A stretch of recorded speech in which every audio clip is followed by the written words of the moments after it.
გამარჯობა მეგობრებო, დღეს მინდა გესაუბროთ ივა ფეზუაშვილის ახალ რომანზე Edelweissებს, რომელიც ცოტა ხნის წინ ჩავამივიდა საქართველოდან და წავიკითხე სულ რაღაც 2 დღეში, იმდენად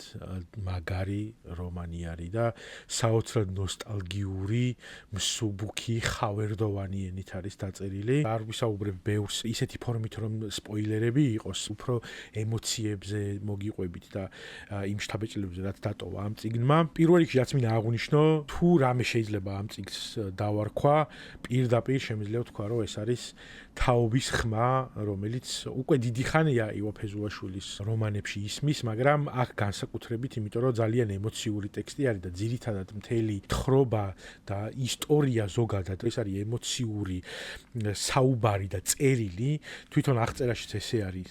მოხსენიებული, რომ ეს არის სასიყვარულო წერილი და ეს არის სასიყვარულო წერილი ყველას მიმართ, ქვეყნის მიმართ, ბავშვობის მიმართ, ოჯახის მიმართ, წარსულის მიმართ ზოგადად. თხრობა იწყება ბავშვობის გახსენებით, სასკოლო სიყვარულზე და შეყვარებულზე გვიყვება მწერალი, რომელიც ასევე არის მთავარი პერსონაჟი ამ რომანის და მის მოგზაურობას ვადევნებთ თვალყურს. არის მომენტები, როდესაც ის ამერიკაში არის მომენტები, როდესაც ის ევროპაშია და აი ამ პერიოდში ის იხსენებს ბავშვობას, თავის ძველ სიყვარულს, იხსენებს იმ ადამიანებს, რომლებიც მის ცხოვრებაში ყოფილან და აი ამ გზით გადმოგცემს ემოციებს და ეს ემოციები, რომელიც გადმოცემული არის, მათ შორის ძალიან დიდი ნაწილი უკავია როგორც სიუჟეტური, ასე ემოციური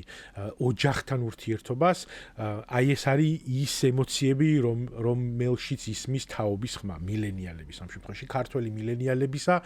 რომლებსაც ბავშვობა არ უქონია, არც ასე ვთქვათ ლოჯისტიკურად, იმ მხრივ რომ კი შეიძლება ეზოში ვთამაშობდით და რაღაც მომენტში ამას მიუტირით ხოლმე, რომ აი რაღაც დახუჭობანას და დაჭერობანას ვთამაშობდით, მაგრამ როგორც ესეთი ნორმალური და ემოციურად გამართული ბავშვობა არ გქონია, იმიტომ რომ ვნახეთ ომი, გაჭირვება, არეულობა ქვეყანაში, კრიმინალი ქალაქში და უბან განგსტერულ ქალაქში ვართ გაზრდილები და აი ეს ყველაფერი აქ როგორც ესეთი არ ჩანს 90-იანი წლების საქართველო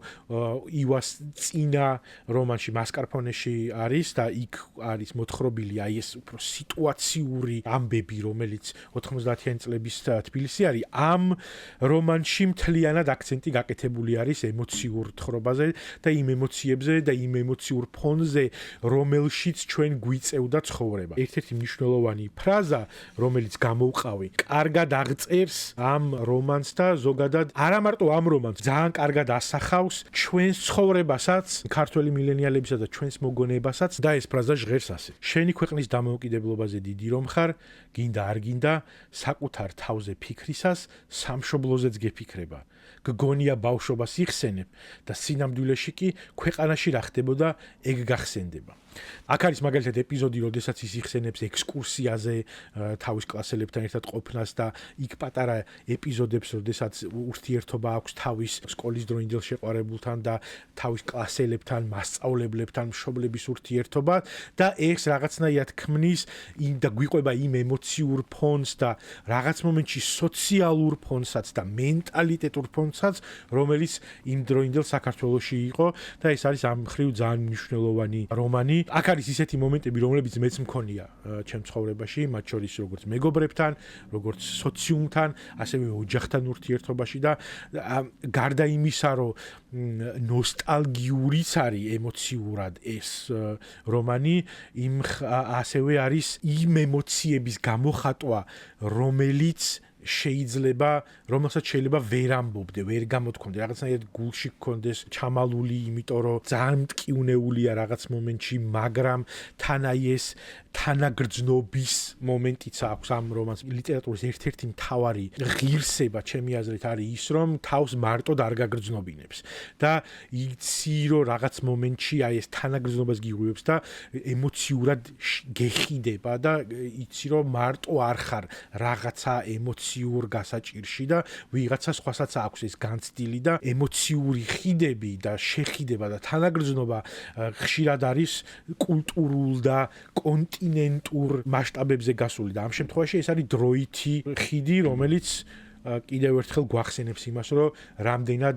ემოციურად, არა მარტო ისტორიულად, არამედ ემოციურადაც საერთო ისტორია გვაქვს და ზუსტად ამიტომ არის ეს თაობის ხმა ქართველი მილენიალებისა, რომ აი ეს ემოციები, რომელიც შენ შეიძლება გქონოდა სამეგობროში, ოჯახში, სოციუმში, ეს ყველაფერი არის ამ ყველა აქ აღწერილი და ძალიან ბევრი რამე იქნება ნაცნობი და ახლობელი. მე მგონია, რომ ქართველი მილენიალებისთვის ეს იქნება ნოსტალგიური, ემოციურად ნოსტალგიური, ოღონდ ის კი არა, რომ აიმე რა კარგი დრო იყო, არამედ ის, რომ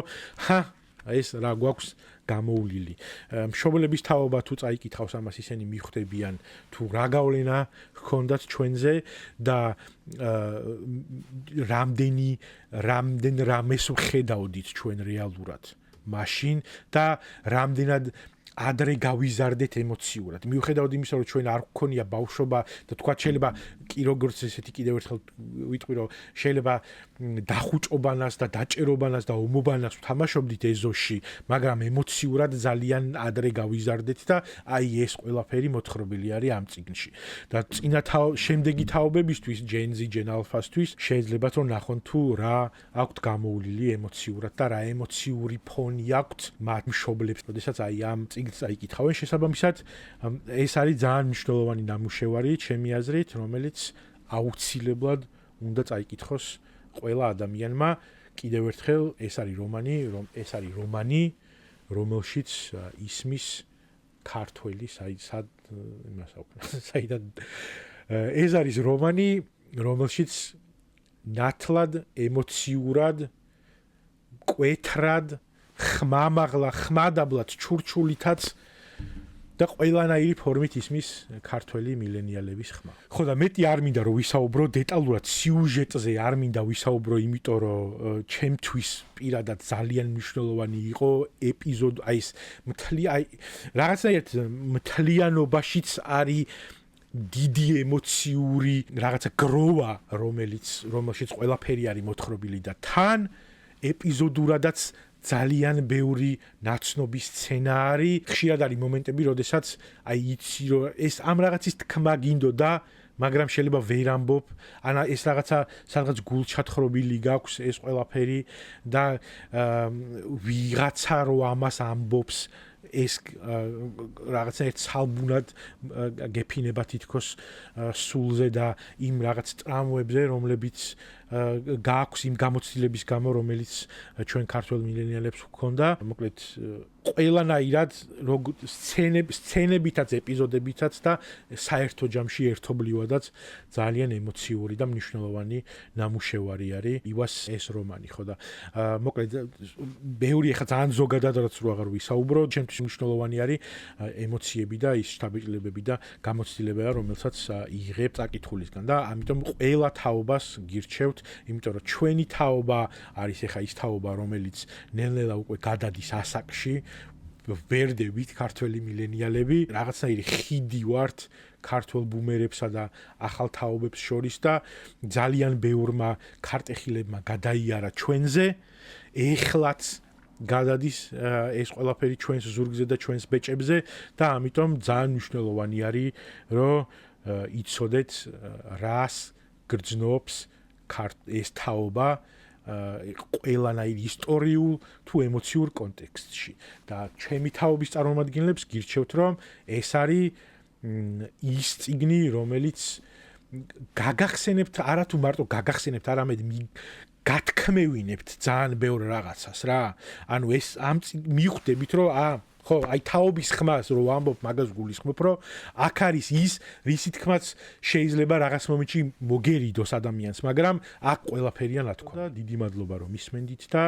თუ ბოლომდე მოусმინეთ ვიდეოს, გთხოვთ რომ დაალაიქოთ, დააშიაროთ და თქვენი შთაბეჭდილებებით დამიტოვოთ, თუ ეს წიგნი წაკითხული გაქვთ. და რომ წაიკითხავთ, მერე მობრუნდით თუ შეიძლება და მომიყევით და რა შთაბეჭდილებები დაგიტოვოთ ამ რომანმა. დიდი მადლობა.